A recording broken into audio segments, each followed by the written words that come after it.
अगर दुखों का दर्जा अबूर करना चाहते हो तो अपने आंसुओं को जज्ब करने का तरीका सीखो।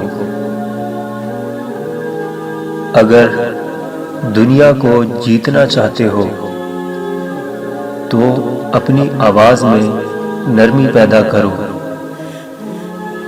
और किसी को पाने की तमन्ना मत करो,